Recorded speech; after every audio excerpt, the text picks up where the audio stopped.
Livro do profeta Sofonias, capítulo 1.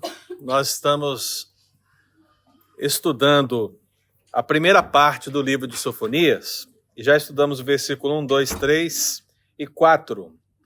E hoje devemos terminar esse primeiro bloco, versículo 5 e 6. Mas para que nós não esqueçamos, vamos ler tudo do 1 ao 6, relembrando o que meditamos até aqui. Sofonias, capítulo 1, versículo 1 ao versículo 6. E você que por algum motivo tenha perdido alguma lição, lembre-se que todas as lições estão sendo gravadas e você pode acessar pelo Plane Center lá no setor recursos. Você tem tanto os slides quanto a mensagem gravada, ou você também pode clicar naquele link que vai lá no grupo da CityK United. Quando falar aula gravada DBD, você clica ali, já abre no YouTube e você pode ouvir também a lição por lá. Quando você está trabalhando, eu não sei, eu acho que você faz igual eu faço, né? Todo dia, né? Bota um fonezinho no ouvido, está fazendo alguma coisa e está ouvindo várias coisas, né? Que sejam coisas edificantes, em nome de Jesus, meu irmão. Coisas boas, e aí você tem a oportunidade de aprender enquanto você trabalha. Sofonias, capítulo 1, versículo 1 ao 6, palavra do Senhor diz assim: Palavra do Senhor que veio a Sofonias, filho de Cussi, filho de Gedalias, filho de Amarias, filho de Ezequias, nos dias de Josias, filho de Amon, rei de Judá. De fato, consumirei todas as coisas sobre a face da terra, diz o Senhor.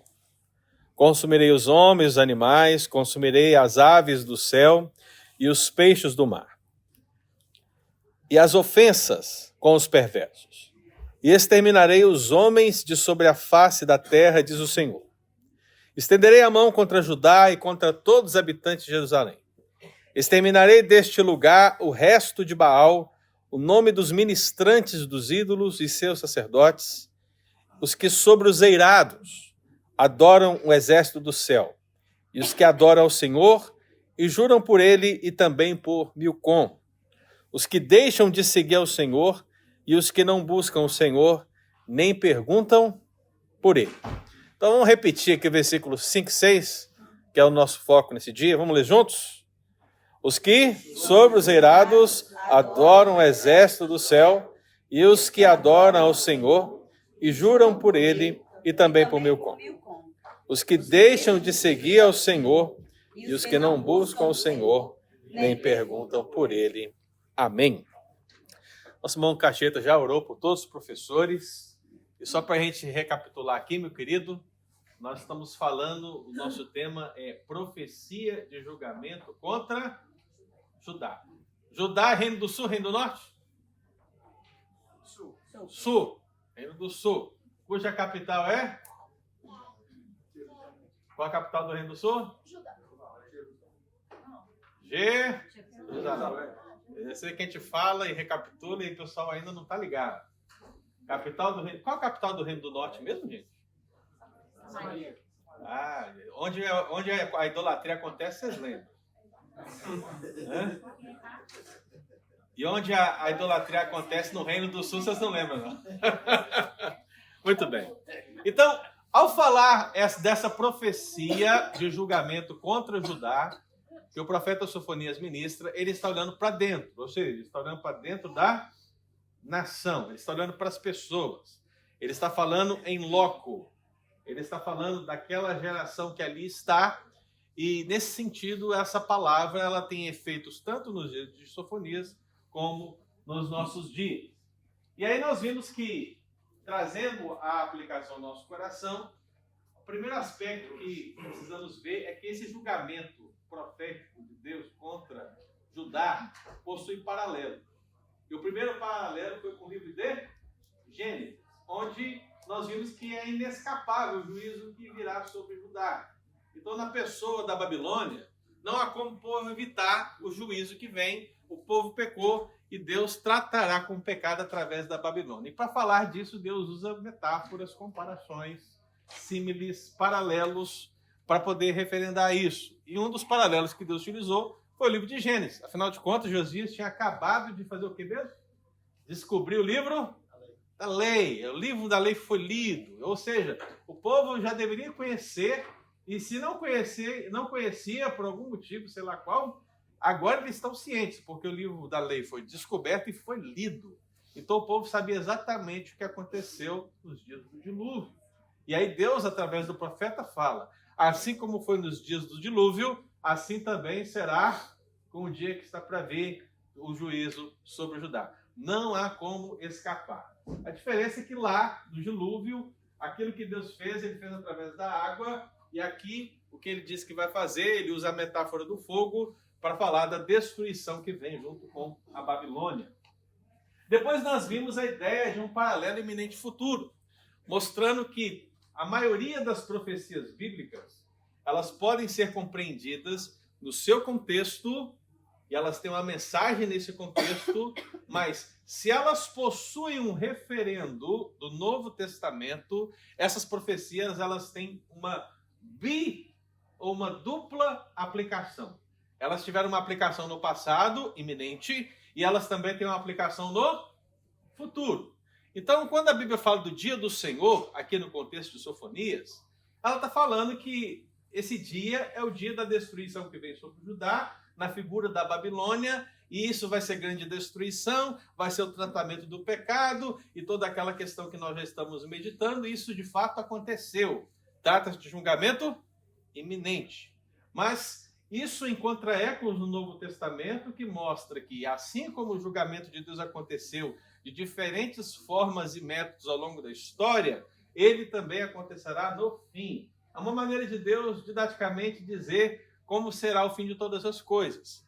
O próprio Senhor Jesus, ele utilizou o dilúvio para dizer que assim será o fim dos tempos. Assim como foi nos dias de Noé. Ou seja, ele traz o dilúvio de Noé para dizer que no fim dos tempos será da mesma forma. Não que Deus enviará um dilúvio sobre a terra novamente. Não. Mas que o juízo virá. E o juízo é inescapável. Então, para onde você vai se ausentar do dilúvio do Senhor? Não importa. Não importa se você está aqui no templo, não importa se você está num bunker a 70 metros abaixo, não importa. Todo olho verá. Amém? Isso não é uma profecia da internet, não, viu mesmo? Pelo amor de Deus. Pelo amor de Deus. Porque tem pessoas que lêem, né? Todo olho verá. Como isso é possível? Vamos esquecer a divindade, o lado divino de Jesus agora, vamos esquecer. Aí as pessoas, como será possível? Todo olho verá. E os cegos? E as pessoas que já morreram? E aquelas que estão lá debaixo e não sei aonde? Como todo olho? Só pode ser pela internet. Né? Porque, cá entre nós, né? Olha o seu dia a dia. Se você estiver no trânsito, você está ali andando, de repente tem um carro assim, ó, cambaleando para lá e para cá. O que é? Telefone. Aí você passa pelo sujeito, tá lá o sujeito lá, ó. Igual o Iraci, assim, ó. Com o celular na mão. Não é assim, Iraci? Tá mais, vai passar. Celular na mão. Gente, as pessoas não saem do celular, né? É uma coisa impressionante. Então, assim, tem tanta gente no celular o tempo todo que você quase acredita nessa profecia. Fala assim, realmente, né? Eu acho que talvez seja mais fácil para Jesus voltar pela internet, porque todo mundo vai ver. Mas não, irmãos. Isso é obra. São interpretações esdrúxulas da Bíblia, né? Todo olho verá, e isso é algo sobrenatural que Deus Todo-Poderoso fará. Não temos como escapar. Depois nós vimos que o julgamento ele inclui a amplitude. Uma amplitude geográfica, porque Deus está dizendo que vai atingir todos. E para falar que ele vai atingir todos, ele está dizendo, ó, vou atingir a nação toda, Judá, e vou atingir também a capital, Jerusalém. E eu falei do conceito de capital, como tudo é exportado da capital, pelo seu entorno. Então a capital estava corrupta, a nação ficou corrupta, todos estavam vivendo no pecado e ninguém poderia escapar. Então falamos do julgamento nesses termos de amplitude. Depois falamos da amplitude espiritual, trazendo aquela ideia da mão divina, né? Quando você pensa assim, na mão divina estendida sobre você, você pensa na graça, você pensa na misericórdia, você pensa no poder, você pensa no amor de Deus, olha como Deus é bom e tal. Mas a verdade, meu irmão, que é também difícil pensar que essa mão poderosa de Deus, essa destra de Deus fiel, ela vem para exercer o juízo. Então, é isso que o Sofonias está dizendo. Essa mão que é conhecida dos judeus por ser de tamanho poder contra os seus inimigos, agora vai se estender sobre eles, porque eles pecaram contra o Senhor. E isso, meu irmão, deveria trazer temor no coração daquelas pessoas, mas pelo contrário, o que nós vemos? Um coração duro. Permanecem resolutos nos seus pecados. E que pecados são esses, né? A profecia, portanto, ela vai mirar basicamente a idolatria. E nós vimos que Deus começa a mirar a idolatria falando dos idólatras, né? E nós fazemos ali aquela diferença de sacerdotes e sacerdotes, que a Bíblia aqui na versão Ara, né? Ela está sendo traduzida como ministrantes dos ídolos. Essa expressão ministrante dos ídolos, a expressão quemarins, é uma palavra que aparece só aqui em mais 2 outros textos na Bíblia, para designar um tipo de sacerdócio diferente, que é mais do que um sacerdote corrupto, é um negócio especial, dado o nível da idolatria que o povo estava vivendo aqui. Então Deus mira essas pessoas. Ele está falando contra essas pessoas. Ele está dizendo o quão terrível é o caminho que elas estão tomando. Então o julgamento ele mira isso. E depois de Deus falar desses idólatras julgados, sacerdotes, ele passa a falar de quem? Ele passa a falar dos deuses, né? E ele começa a falar do primeiro deles, quem? Baal. E nós vimos que Baal, meu querido, que é um nome que a gente vê praticamente todo quanto é texto da Bíblia, tem lá um Baal colocado ali no meio. Por quê? Porque é um problema centenário, milenar no meio de Israel. Desde as primeiras menções na Bíblia, e a primeira menção ao termo Baal, no hebraico, vai acontecer no livro de Gênesis, mas a primeira declaração direta que possa mencionar a ideia de idolatria vai aparecer na Torá, no livro de Números, no contexto de Balaque e Balaão. Você vê que desde essa época até esse dia do profeta Sofonias se passaram 1.200 anos. 1.200 anos. E você vê que Baal persiste no contexto da idolatria do povo de Deus. O povo de Deus insiste em fazer aquilo que desagrada ao Senhor. Baal significa dono, senhor, marido, possuidor, um falso Deus que era adorado como, irmão? Prostitutos cultuais, e que poderia ser qualquer coisa. Baal não era um Deus exclusivo. A ideia, como o Senhor nosso Deus, quem é o Senhor? Quando Moisés perguntou assim, quem que eu devo dizer para o povo que me enviou? O que ele diz? Sou. Diga que eu sou te enviou. Eu sou o que sou. Ele é o que é. Esse é o Senhor, ele é único. Mas nesse contexto idólatra, não. O contexto idólatra, há uma multiplicidade de deuses. Então, se você tinha um Deus da fertilidade na sua casa, qual era o nome dele? Baal. Se você tinha um Deus do trovão na sua casa, qual era o nome dele? Baal. Se você tinha um Deus do ovo branco, qual era o nome dele? Baal. E aí, esse é um problema sério. Agora imagina que você tem os 3 na sua casa. Aí você não tem Baal, você tem o quê? Baalins. Você já viu esse termo na Bíblia, né? E os Baalins, por quê? São aqueles que têm muitos Baais. Quem tem muitos Baais na sua casa são os Baalins. Então, isso no contexto nosso brasileiro, irmão, seria comparado a gente ter, por exemplo, a figura de um santo, né, no contexto católico. Aí você tem um santo que tem um nome no Brasil, tem um nome na Espanha, tem um nome no México, tem um nome...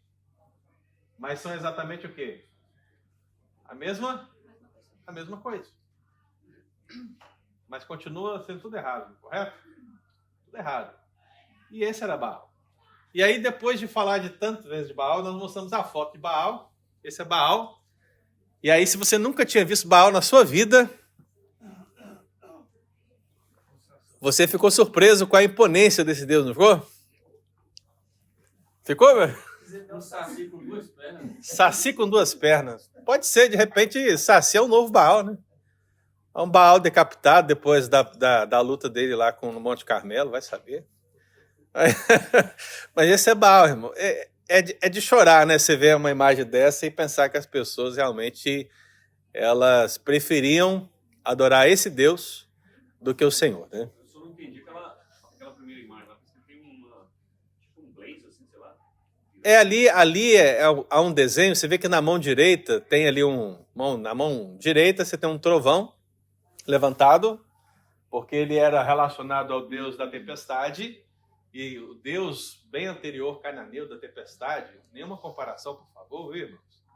Mas o Deus pagão da tempestade, que trazia o trovão e o terror na época dos cananeus, era chamado Haddad. Haddad.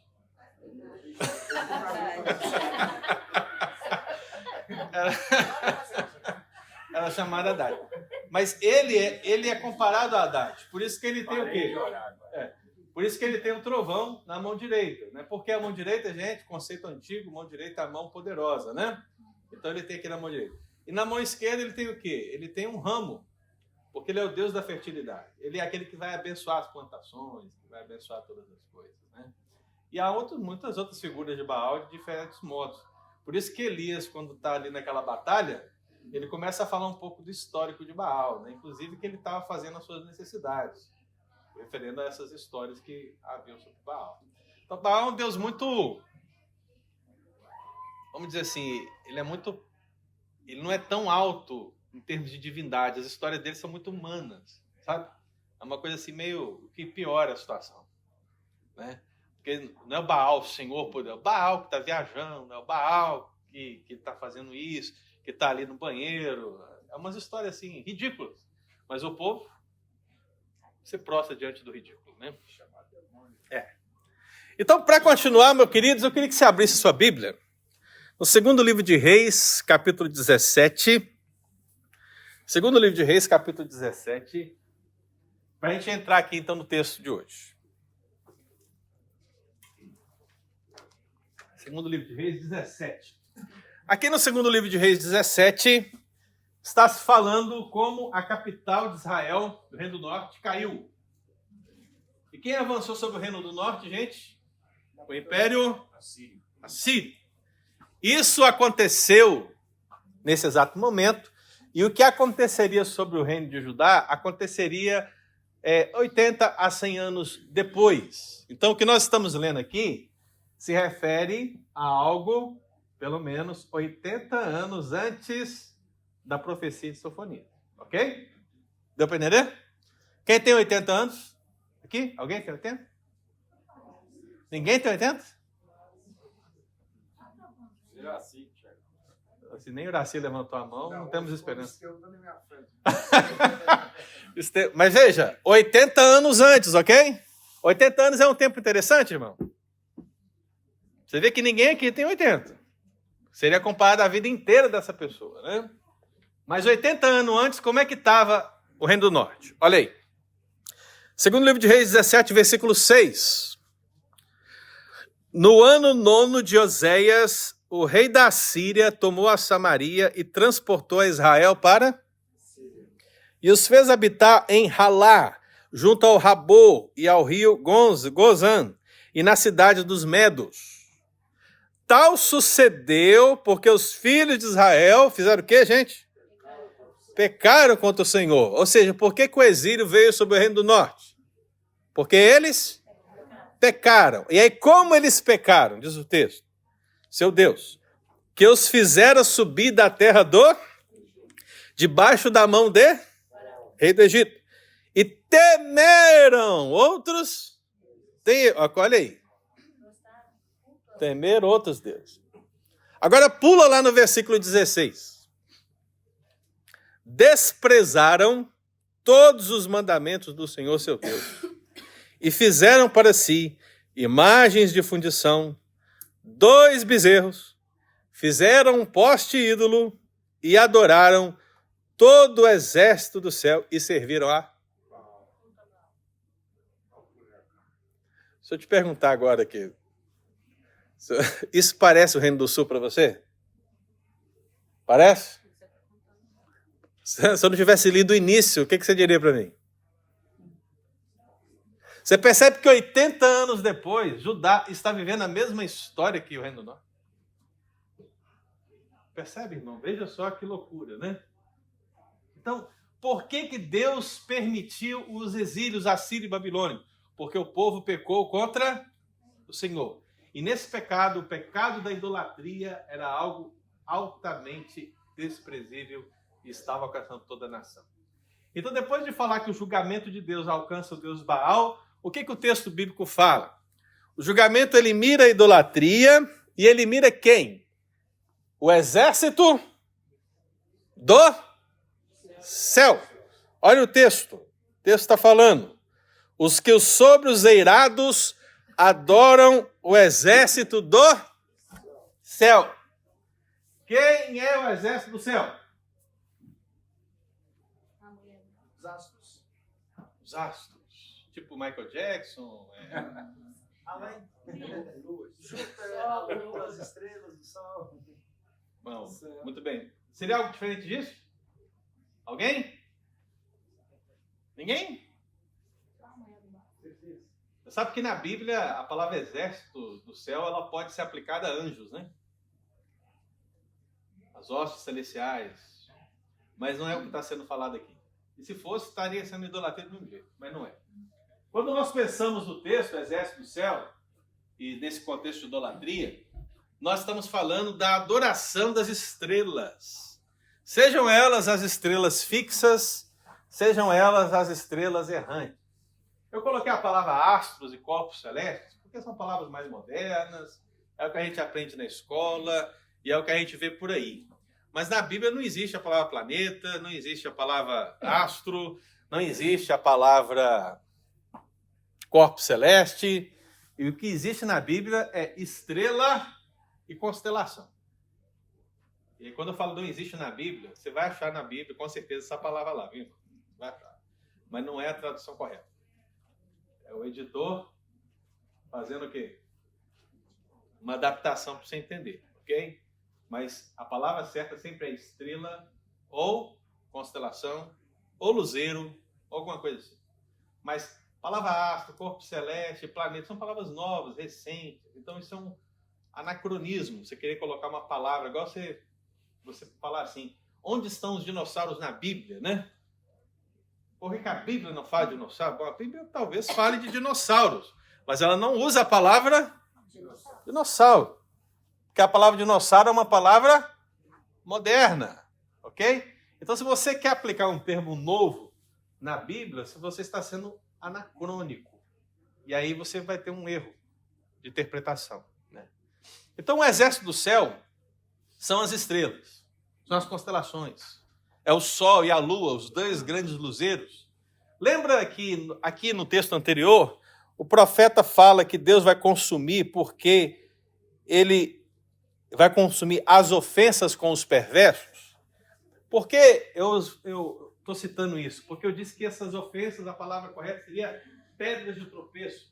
Ou seja, o homem fez da criação pedras de tropeço em relação ao Criador. Ou seja, aquilo que era bom, porque tudo que Deus criou era o quê? Bom. Aquilo que era bom, as criaturas, a obra criada, o homem fez dela o seu Deus. Então o homem pegou as criaturas e fez delas o seu Deus. O homem pegou o sol e a lua e fez delas o seu Deus. O homem olhou para o céu, pegou as estrelas e fez delas o seu Deus. E isso é idolatria, irmão. Então, nesse contexto do profeta Sofonias, quando fala dessa adoração do exército do céu, nos eirados, está se falando basicamente de um tipo de culto que havia. Eu citei aqui no domingo passado, né? Ainda que seja aí muito comum entre os babilônios e assírios, o que está acontecendo no contexto de Israel é aquela adoração à chamada Rainha dos Céus. E quem era a Rainha dos Céus, né? Você tinha do lado de cá Baal. Baal significa marido, né? Todo Baal tinha uma esposa. Todo Baal tinha uma Azerá. Baal ele era politicamente correto, você me entende? Tá me entendendo? Porque se tem um deus homem, tem que ter uma deusa mulher. Vamos ser 50% para cada lado. Vamos ser politicamente corretos. Ou seja, nessa idolatria baalística não existia masculinidade tóxica, né? Porque sempre tinha uma deusa feminina ali com o masculino. Sempre tinha os dois polos. Então você tinha Baal masculino de um lado, do outro lado você tinha a Azerá feminina. E é claro, se um é marido da outra esposa, o que vem? O que vem, gente? Não tem nenhum problema com isso. Se você tem um marido e tem uma esposa, o que vem?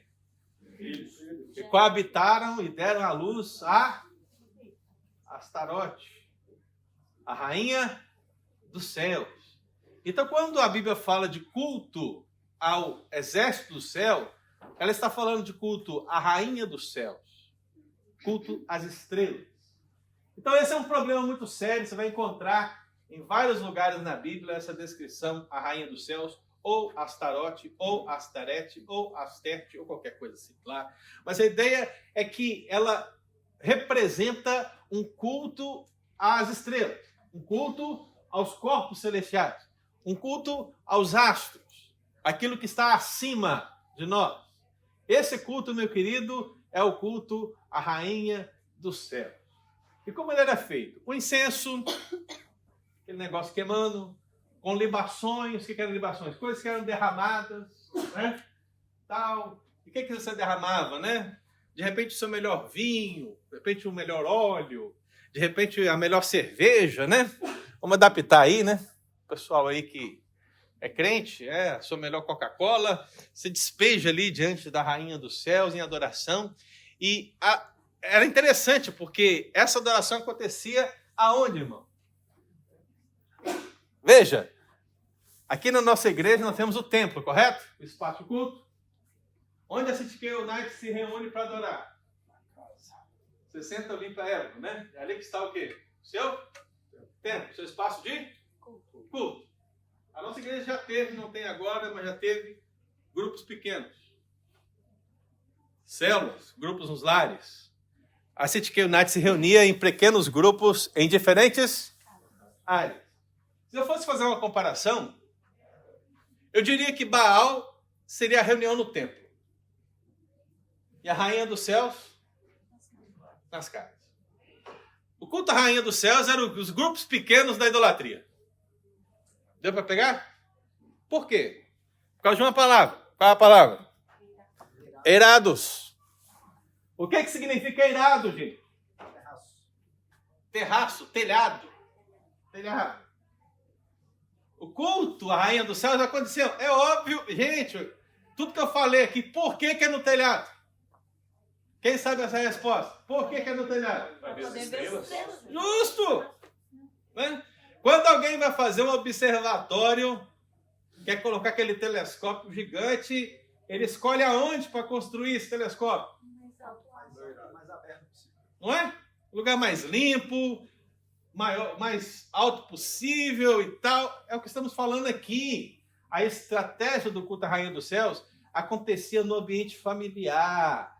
Era a idolatria familiar, a idolatria comunal, da família. É interessante, tem um texto aqui que eu queria que os irmãos lessem comigo. Acho que é Jeremias. Jeremias, deixa eu ver aqui, onde é que eu marquei? Sim, Jeremias 7,18, tá ali. Jeremias, quem achar, lê para mim. Às vezes você se preocupa, a sua família tem servido ao Senhor, né? Pode ler. Os filhos apanham a lenha e os pais acendem o fogo. E as mulheres amassam a farinha para fazerem bolos à rainha do céu. E oferecem libações a outros deuses, a fim de me provocarem a ira. Eu ouvi um amém?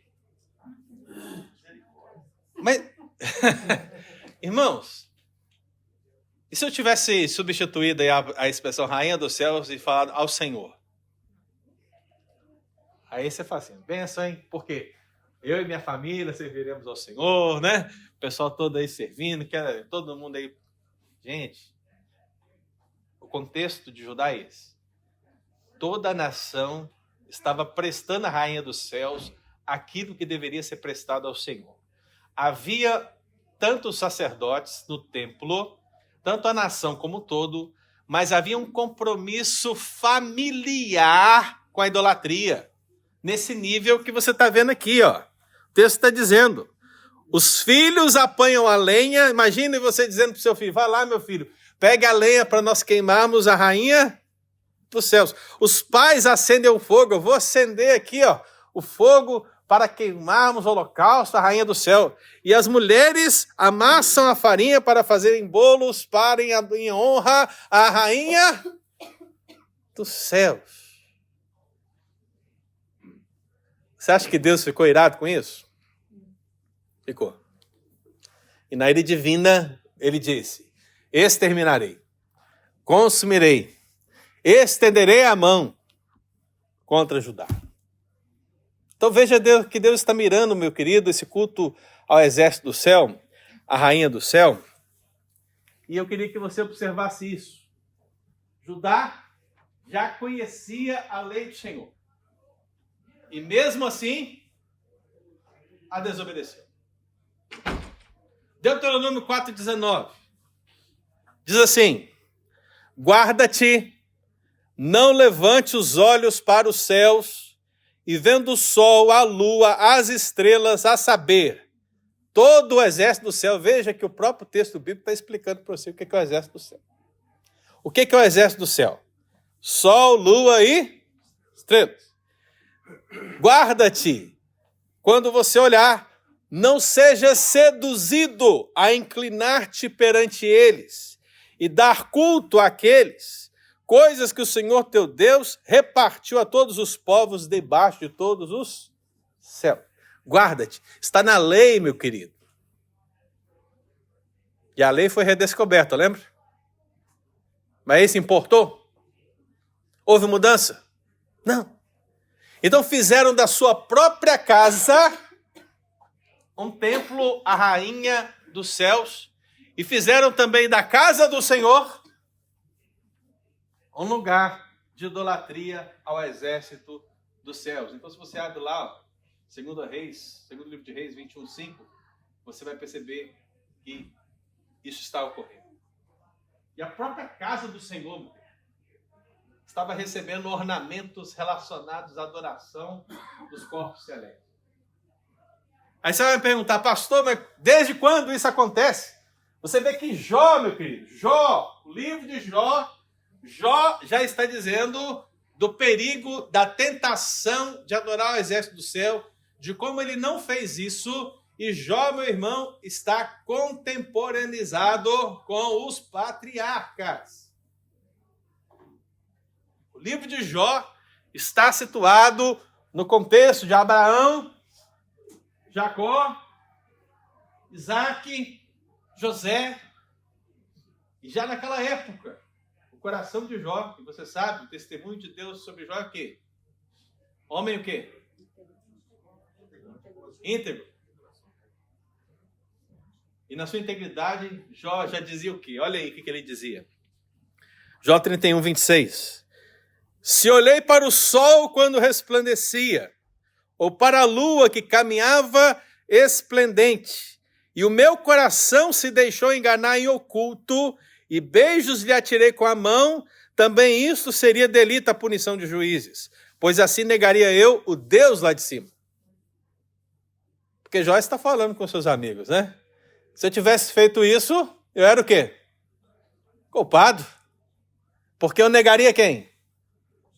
O Deus lá de cima. Mas não importa, meu irmão. Não importa os patriarcas, não importa Jó, não importa a lei de Deus. Quando o povo quer pecar, peca. E adora quem? Baal. E agora adora quem? A rainha do céu. E quem é a rainha do céu, pastor? Linda.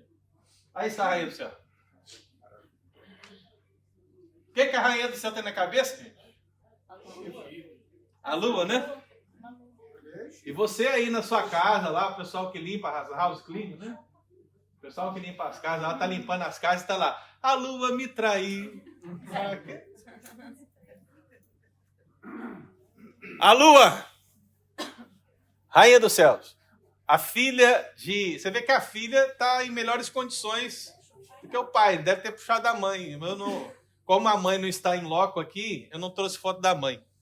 Talvez puxou a mãe. Né? Mas você vê que ornamentos de ouro, um corpo de pedra preciosa e a lua na cabeça. Mas É- e a boca? Hã? E a boca? Ela de máscara? Ah, vai saber, né? Eu não sei. Eu não sei.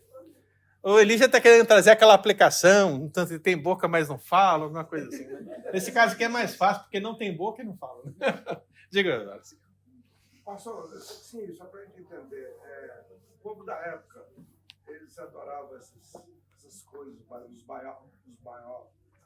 Baals. Isso é porque... Os Baalins. Baalins. Isso é porque Deus não revelava a eles, ou porque ainda não tinham a visitação do Espírito, porque eles tinham tendência de mal, eles eram conduzidos por maligno. Por que tinha os profetas e por que o povo cria no Deus, sabia que tinha Deus, mas ia para essas coisas?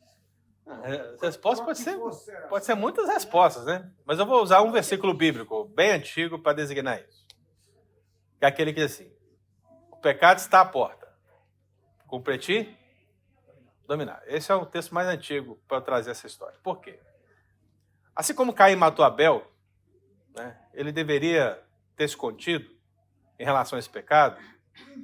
Todos os outros pecados estão na mesma margem. Já no contexto bíblico de Abraão, a gente percebe essa idolatria presente. Quando Abraão sai da sua terra, escutando Deus, e obedece cegamente, você deve ter em mente que ele deixou vários outros deuses para seguir após eles. Foi uma revelação especial. Porque já no contexto de Abraão já havia esses ídolos. Então o fato de Abraão ter obedecido a Deus é como se dissesse a Bíblia: Abraão dominou o seu pecado de idolatria e seguiu após o Deus vivo. Né? O que acontece ao longo da história é isso. E o que o próprio texto que nós acabamos de dizer declarou. As pessoas são seduzidas pelos cultos às divindades. E aí são seduzidas por diversos motivos, como são seduzidas hoje. Como são seduzidas hoje. O que esse culto tem que me atrai? Às vezes a pessoa vai naquele culto porque tem prostituição, orgia.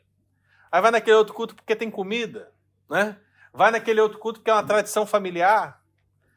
Isso até hoje. Então são vários exemplos. Né? Sim, hoje tem a rainha do mal lá, mas é muito fraco. Né? Iemanjá, você falando? Mas é tudo um requentamento. Mas a ideia é que nós somos pecadores e sem a revelação de Deus, sem Deus se revelar para nós como Deus vivo e verdadeiro, nós seguiremos após outros deuses. Pastor, Seguiremos. poderíamos falar que no dia de hoje, né, por exemplo, do telefone, né, os influencers dos cultos seriam deuses? Mas às vezes as pessoas colocam essas pessoas como deuses, sim. Né? Alguns deles se sentem também. Né? Mas tudo que existe na modernidade pode ser encontrado, de certa maneira, na antiguidade, se você pesquisar bem. Sabe? Se você pesquisar. Então, tudo é um requentamento, sabe? Você está requentando velhas heresias do passado, e as pessoas de hoje estão como Judá. Você vê que Judá, em relação ao Reino do Norte, 80 anos se passaram, o exato problema aconteceu de novo. Por que hoje seria diferente? Então talvez não temos Baal, não temos a Rainha do Céu, mas temos similares, né? Não temos com esse nome. Eu vou concluir aqui já vou aplicar de uma vez. Mas se eu fosse trazer, por exemplo, a Rainha do Céu para os nossos dias, eu acho que o nome da Rainha dos Céus hoje seria horóscopo. E talvez aqui tem crentes né? Tenha crentes que quando abre um site, quando abre uma revista, né? Faz questão de ir no horóscopo para ver o que o horóscopo está dizendo. Por quê?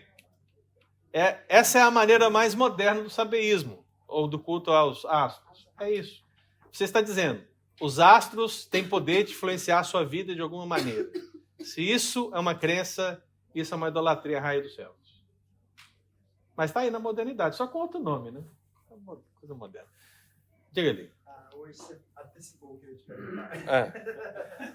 Pela primeira Eu vez. senti que você ia falar. Primeira vez você falou antes de... Diga. Não, mas quer dizer, você já falou, mas o que eu ia dizer é que às vezes a pessoa lê alguma coisa só porque faz sentido, ele acha que aquilo é verdade. E ele vai por aquilo que é. Eu já vi crentes, eu conheço pessoas que disseram que eles acreditam em horóscopo, acreditam em signos. O quê? É tipo uma meia prestação de culto à rainha dos céus. Sim. Como bom taurino, eu vou dizer para você. Diga. Não, só tentando falar um pouco sobre o que o Iraci perguntou, por que o pessoal, né, tem conhecimento e tudo. O povo saiu do Egito e teve um processo de purificação durante o período que eles tiveram 40 anos. E quando eles entraram na terra, né, Josué falou, né, Deus tinha ordenado, vou colocar você no meio do povo aqui, mas não é para você se contaminar com os ídolos deles, não é para você se casar com as filhas deles, né, teve a doutrina de Balaão, que foi, né, instaurada, aconselhada, a gente não pode amaldiçoar esse povo, mas põe seus filhos para casarem, para fazer isso aqui, a amizade, né, o intercâmbio. Então foi isso que levou a nação... Mistura, né? Quando nós lemos lá em Neemias, lá no finalzinho lá, o povo estava tudo, né, casando. Só um ponto aqui, para fazer um paralelo. O que você está falando que aconteceu nos dias dos juízes, né? Aconteceu no contexto de Salomão. De novo, porque Salomão, mesmo com toda a sua sabedoria, o que ele fez? Ele se misturou. E no que ele misturou, o que ele trouxe para dentro da casa de Deus? Moloque. Pode continuar aqui. Então, foi essa advertência não levada a sério, né, que trouxe toda essa consequência. Sim, com certeza. Você vê que quando Josué lê lá a lei, relê, né, outra vez lá para o pessoal, eu e minha casa, nós vamos servir a Deus. Agora vocês vão escolher, ler toda a lei ali. Então aquilo ali foi frisado e não foi levado a sério. Então essa foi a maioria das consequências. Nos dias de hoje, né, a Bíblia diz, a gente, né, ter amizade com o mundo se torna inimigo com Deus. E às vezes queremos balancear as duas coisas e acaba... E daqui a pouco eu vou citar uma passagem ali que vai falar desse negócio de balancear. Diga, Helena. Você está no fundo aí? Só para os sabinos, hoje, os judeus modernos, eles seguem a horóscopo. O problema continua desde lá. Segue. Horóscopo? Sim. Sabinos? Sabinos, sim. Não me lembro de ter visto. Até vou dar uma olhada. Mas se segue, só está piorando a situação, né? Tá piorando. Agora, veja só, irmãos. Vamos colocar aqui uma casa da época para você ter uma ideia. Essa é a casa, é um modelo da casa da época. Porque a gente está falando de casa, aí você pensa na sua casa, né? Ali em médio, formal, deu a nova casa do Fernando, que a gente espera conhecer. Mas não é essa, né? Não é assim, né? Essa é uma casa tipicamente judaica da contexto de sofonia. Onde é o terraço? Está vendo lá? Terraço? Então, no terraço é onde o pessoal secava a semente, fazia as coisas. Mas nesse contexto da Rainha dos Céus era justamente o que acontecia. Então, a pessoa ela ia para o terraço e ela fazia o seu culto à Rainha dos Céus, a essa divindade que está aí do lado, que você está vendo, né? Então, Deus está julgando Israel e está mirando em Baal, e agora está mirando quem? A Rainha do Céu, Astarote. E aí o julgamento vai mirar agora em quem? Milcom. Olha o que o texto está dizendo, irmão. Deixei aqui. Está dizendo, os que sob os eirados adoram o exército do céu e os que adoram ao Senhor e juram por ele também. Olha aí, ó, que o nosso irmão Diácono Irione falou. O pessoal quer fazer o quê? Entre o sim e o não, o que eu escolho? As duas coisas. Eu quero o quê? Eu quero balanceamento. Eu quero estar aqui, ó, no meio das duas coisas. Então o pessoal acreditava que eles poderiam jurar por Deus, temer a Deus, adorar a Deus e também quem? Milcom. E quem é Milcom, gente? Milcom, Malcã é o mesmo Moloque. O que significa Moloque? Aquele que reina. Veja, vamos agora fazer a teologia dos israelitas daqueles dias, né? Eles diziam, quem é o Senhor? Esses aqui, viu? Os que adoravam Moloque. Quem é o Deus vivo e verdadeiro? Eles diziam, é o Senhor. Tá? E quem que é o rei? É Moloque. Então eles diziam, louvado seja o Senhor Yahvé, Criador dos céus e da terra, e louvado seja Moloque, aquele que reina. Por isso que algumas traduções aqui desse texto vão colocar aqueles que adoram o Senhor e juram por ele e também por seu rei. E aí você pensa assim, que rei? O rei de Israel? O rei de Judá? Não. O rei divino, o rei idólatra, o ídolo, Moloque. Você já viu isso em algum lugar, irmão? Esse negócio de pegar um Deus e dizer que é o Senhor em algum lugar? Talvez aí, alguma memória. Lembra quando o povo saiu do Egito? Moisés subiu lá para pegar as tábuas. O que aconteceu? O que aconteceu, gente? Foram lá, Arão, faz para nós um ídolo aqui. Fizeram um bezerro de ouro. E qual foi a designação que foi dada para ele? Eis os teus deuses que te tirou da terra do Egito. Ou, em outras palavras, esse é o Senhor. Não tem como você colocar essas duas coisas juntas, não, meu irmão. Você não pode travestir a idolatria, entendeu? Ou o Senhor é Deus e você o adora, ou ele não é, como os outros deuses. É como você servir a dois senhores. Quem disse isso? Quem disse isso? Só que Jesus aplicou a mamon, né, ao dinheiro. Mas isso vale para qualquer ídolo, viu, irmão?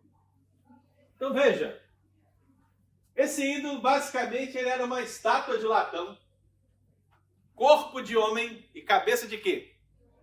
De touro. Ele tinha braços propositadamente estendidos para frente. E era uma abominação que já tinha sido condenada na lei de Moisés. Está ali, ó, Levítico 18, 21. Vou ler só o 18, 21 para você, que diz assim, ó. E a tua descendência não darás nenhum para dedicar-se a Moloque, nem profanarás o nome do Senhor teu Deus. Versículo 2 do capítulo 20 diz, também dirás aos filhos de Israel, qualquer dos filhos de Israel, dos estrangeiros que peregrinam em Israel, que der dos seus filhos a Moloque, será morto, e o povo da terra o apedrejará. Por que o culto a Moloque era tão abominável diante de Deus? Porque não era apenas um ídolo, mas era um ídolo que exigia sacrifício. E se tem como piorar essa designação, sacrifícios humanos, né? Sacrifícios humanos infantis.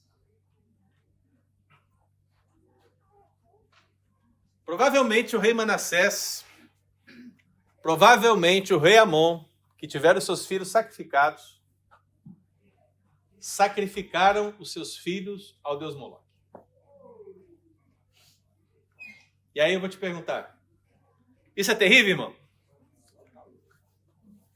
É terrível? É terrível. Uma imagem aqui para você ter uma ideia. Observe lá. O israelita coloca o seu filho nos braços de Moloque. E à medida que a criança está naqueles braços, e essa obra toda é feita de latão, e está queimando no seu interior, esse latão fica como? Incandescente. Alguns historiadores relatam que esse tipo de sacrifício gerava naturalmente dor, né? E por causa da dor e dos gritos das crianças que eram oferecidas, esse tipo de ritual tinha que ocorrer junto com tambores e tamboris para abafar o grito das crianças. Então Israel estava adorando esse tipo de Deus. Começou com Salomão e Manassés terminou a abominação. Então veja, irmão, Deus está mirando a idolatria, está mirando Baal, está mirando o exército do céu, e agora está mirando quem? A Moloque. Então o que isso traz para o nosso coração, querido? Vamos ler juntos? É pecado como se fossem Deus. Horóscopo. É uma falácia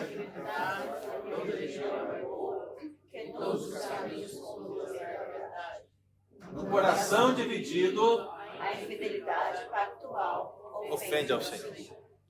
Então lembre-se das palavras de Elias no Monte Carmelo, naquela luta contra os profetas de Baal. O que ele disse? Até quando cocheareis entre dois pensamentos? Se o Senhor é Deus, seguiu. Se é Baal, seguiu. É a simplicidade da vida. Né? E apesar de naquele dia Deus ter dado provas de que Ele é o Senhor de fato, não Baal, o povo continuou fazendo o quê? Da idolatria. Então o julgamento mira a idolatria. E para finalizar, o texto mira os autossuficientes, portanto. Quem são os autossuficientes? Os que estão aqui no versículo 6, porque diz: os que deixam de seguir o Senhor e os que não buscam o Senhor nem perguntam por Ele. Eu interpreto esse versículo 6, irmão, à luz dessas três divindades que nós acabamos de citar. Ok? Por quê? Porque está bem aqui próximo. Né? Então, se você for observar, você percebe que Deus está julgando aqueles que são apóstatas. Quem são os apóstatas? Aquelas pessoas que eram do povo de Deus, conheciam a história do povo de Deus e as leis de Deus, mas resolveram o quê? Abandonar. Resolveram se afastar desse Senhor e seguir após outros. Uma referência que pode ser diretamente colocada sobre Baal. Porque, como eu acabei de dizer, Elias disse, é o Senhor ou Baal. Então, a Bíblia está dizendo aqui, ó, pessoas que deixaram de seguir ao Senhor. Quem foi que deixou de seguir ao Senhor? Aqueles que eram de Baal. Porque ou você é do Senhor, ou você é de Baal. Então Deus está dizendo, olha, vocês são autossuficientes, são apóstatas. O julgamento virá sobre vocês. O Salmo 53 que eu coloquei ali, meu querido, ele fala justamente isso. Ele diz, do nosso pecado, ele fala, todos se extraviaram e juntamente se corromperam. Não há quem faça o bem, não há nem sequer um. Essa é a ideia daqueles que apostataram na sua fé em relação ao Senhor. Seja Baal ou seja qualquer outra coisa, meu querido irmão, abandonar, se afastar totalmente, virar o caminho, é se tornar um apóstata. Você é autossuficiente por isso. E você ainda acha que está certo, né? Então Deus está mirando sobre eles. Mas Deus está também mirando sobre os infiéis. Porque Ele fala, os que não buscam o Senhor somente. Isso pode ser uma referência direta ao Deus que nós acabamos de falar, Milcom. Porque não havia um abandono direto, né? Era um abandono mediano. É 50-50. Tipo assim, jura por Deus, mas também jura por Milcom. São aquelas pessoas que querem manter o quê? O meio campo ali, ó, bem administrado. É o pessoal assim que quer andar. Eu tive um pastor que poderia dizer o seguinte, ele dizia que são os crentes discípulos de São Raimundo, né? Crente discípulo de São Raimundo. Com um pé na igreja e outro no mundo. É mais ou menos isso. É esse pessoal que quer estar com um pé na igreja e outro no mundo. Deus está julgando esses autossuficientes, os infiéis. Aqueles que acham que podem viver assim, que podem agradar a Deus e aos ídolos de maneira igual. Não podem, irmão. Não poderão. Então isso é abominável ao Senhor. E finalmente, ele está dizendo o quê? Ele está falando de gente que é indiferente a ele. Veja, o texto fala, os que deixaram de seguir o Senhor apostataram, portanto, aqueles que seguiam Baal. Depois ele fala, os que não buscam o Senhor somente, portanto, aqueles que colocavam o Senhor ao lado de outros deuses, como Milcom. E agora ele fala, nem perguntam por ele. A ideia é, aqueles que são totalmente indiferentes. São indiferentes. Para eles, ó. Conhece já isso aqui? O que significa? O pessoal já lembra da música, né? Alguém disse, Senhor, o que ele fala? A lei, Josias. Indiferente, cara. Essa indiferença também é tratada pelo Senhor, porque são aquelas pessoas que não tinham nada, não consultava e ignorava completamente o Senhor. Eu marquei o Salmo 10:4 porque diz assim, ó, o perverso na sua soberba não investiga. Que não há Deus são todas as suas cogitações. Veja, é esse tipo de pessoa que o texto está falando. É aquela pessoa que não investiga, que não tem curiosidade. É a pessoa que não tem desejo. É a pessoa que não quer saber. É a pessoa indiferente. E nessa indiferença, meu querido irmão, se o Senhor é Deus, se é Baal é Deus, para ela, ó. Agora eu pergunto para você, essas pessoas serão alcançadas pelo julgamento de Deus? Será? Então, meu irmão, veja. Eu termino aqui fazendo essa aplicação. Vamos ler juntos? Se não fosse, jamais abandonaríamos a hábil tentação de se afastar do bom pastor. não relaxemos Em nosso santo compromisso de buscá-lo, segui-lo e aprender tudo o que pudermos acerca dele. Coloquei ali, ó, Colossenses 3:1, por quê? O apóstolo Paulo diz assim, se fostes juntamente com Cristo ressuscitados, lembra do texto? Se houve uma ressurreição na sua vida, juntamente com Cristo, o que quer dizer? Se você nasceu de novo, se você é uma nova criatura, se você que estava morto agora está vivo para Deus, o que você tem que fazer? Buscai as coisas lá do alto, onde Cristo vive. As suas obras, portanto, precisam estar em consonância com a sua novidade de vida. Então você não é autossuficiente. Você é dependente. Você é dependente da graça do Senhor na sua vida. E cabe a você agora buscar dele. Porque assim como você depende dele, depende de buscá-lo, de segui-lo e aprender tudo acerca dele, ele, pela sua graça, está disposto a te dar tudo em Cristo Jesus. Amém? Então, para lembrar, meu querido, e fecharmos aqui, nós falamos de quê? O texto fala da profecia de julgamento contra Judá.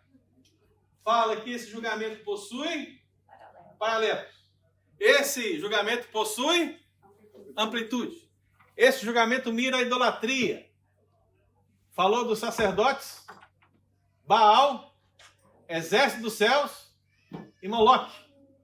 Esse julgamento alcança os autossuficientes, aqueles que se apostataram da sua fé, aqueles que são infiéis na sua fé e aqueles que são indiferentes à fé, Deus os alcançará com seu juízo. Apesar de ser uma profecia que alcançou a sua aplicação na invasão do exército babilônico, não será diferente no fim. Vivemos os últimos dias. E se você não sabe nada de Bíblia, eu te digo que quando Cristo voltar, o seu julgamento, meu irmão, encontrará paralelos em toda a história bíblica. Quando Cristo voltar, o seu julgamento vai incluir uma amplitude sem igual. Porque se a amplitude alcançava Judá e Jerusalém naquele tempo e representava o todo, quando pensamos no grande trono, no banco de Deus, nós estamos falando de todas as nações, todas as pessoas, de todos os tempos. Deus mirará a idolatria e todo o pecado. E todos aqueles que se acham autossuficientes estarão diante do Todo-Poderoso para expor as suas obras. Diga, Sam. Sobre esses deuses, dá para fazer um paralelo com os dias de hoje? Ou seja, sobre o seu ponto de vista, quem seria Baal? Como eu disse, Baal ele tem várias aplicações, né? Eu acho que Baal seria como, no conceito católico romano, os vários santos para várias causas. Seria uma comparação interessante. É como se você colocasse cada causa para um santo diferente, né? Então até, por exemplo, o santo dos Correios, se eu não me engano, é Gabriel, mas o anjo. Tem, anjo Gabriel.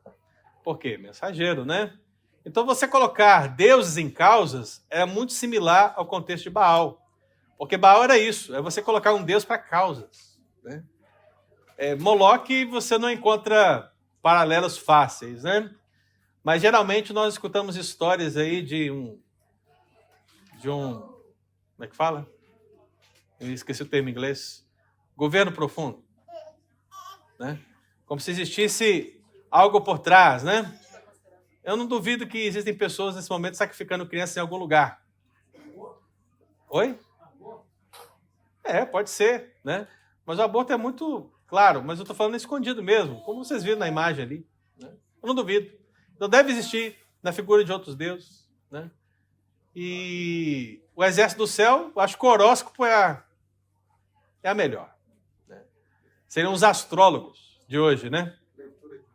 Leitura de tudo que envolve astrologia é isso. Então você vai encontrar esses paralelos, você vai conseguir fazer essas pontas. Mas é difícil você achar exatamente a figura da qual você está se falando, né? Trata-se sempre de novas roupagens para velhas roupas, né? Velhas roupas. Não, nesse caso não. Amém, irmãos? Amém. Eu espero que vocês tenham aí crescido nesses primeiros 6 versículos de Sofonias, né? Então, a partir do próximo domingo, nós vamos avançar e vamos falar aqui do versículo 7 ao versículo 18, o dia do Senhor. Ainda que esteja dentro da profecia de julgamento contra Judá, eu separei esse bloco para que nós pensemos nas características do dia do Senhor aplicado ao dia que está para vir. Amém? Então esteja conosco aqui e vamos crescer juntos na graça e no conhecimento do Senhor. Vamos orar, queridos?